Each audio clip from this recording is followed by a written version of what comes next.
Vote এসছে, প্রচার করতে গেলে আবার রোদ বৃষ্টি ঝড় ভাবলে হবে?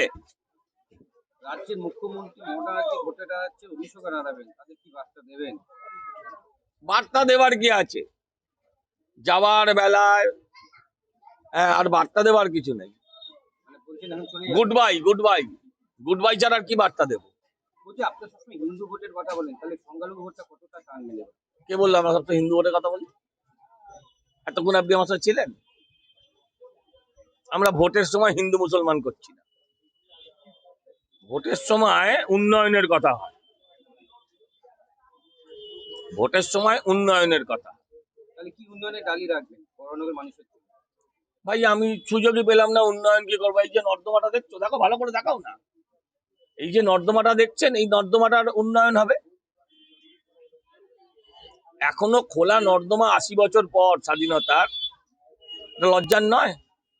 আপনার মনে হয় না যে এখানকার মানুষকে জল কিনে খেতে হয়?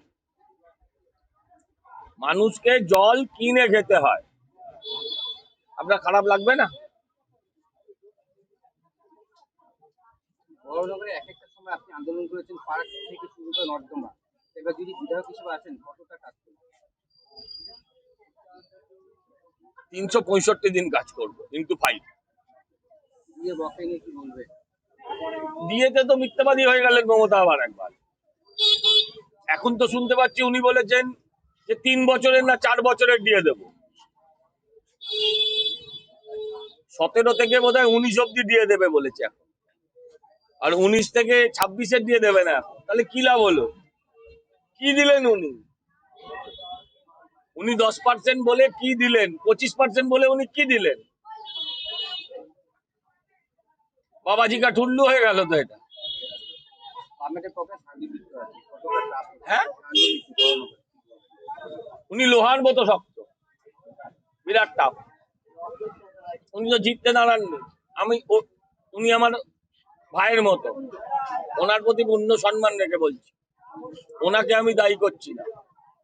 ওনার দলের পরিকল্পনা হচ্ছে তৃণমূলকে জেতাতে হবে। আমাদের পরিকল্পনা হচ্ছে আমরা যেখানে জিতবো না সেখানেও আমরা তৃণমূলকে হারাবো। আমরা যেখানে জিতবো না সেখানেও আমরা তৃণমূলকে হারাবো। ভোট কাটাকাটি কি এখানে শিখে? হ্যাঁ, ভোট কাটাকাটি তন্ময়দা তো বলে দিয়েছেন গতবারের প্রার্থী তন্ময়দা আজ থেকে 10 দিন আগে নিজে টিভি ক্যামেরার সামনে আপনাদের মতন কোন একটি চ্যানেলে দাঁড়িয়েই বলেছেন যে আমি আর সুজন না দাঁড়ালে দমদমে তৃণমূল জিততো না, বরানগরে সজল হারতো না। নিজেই বলেছেন, আমার আর কি বলতে লাগবে?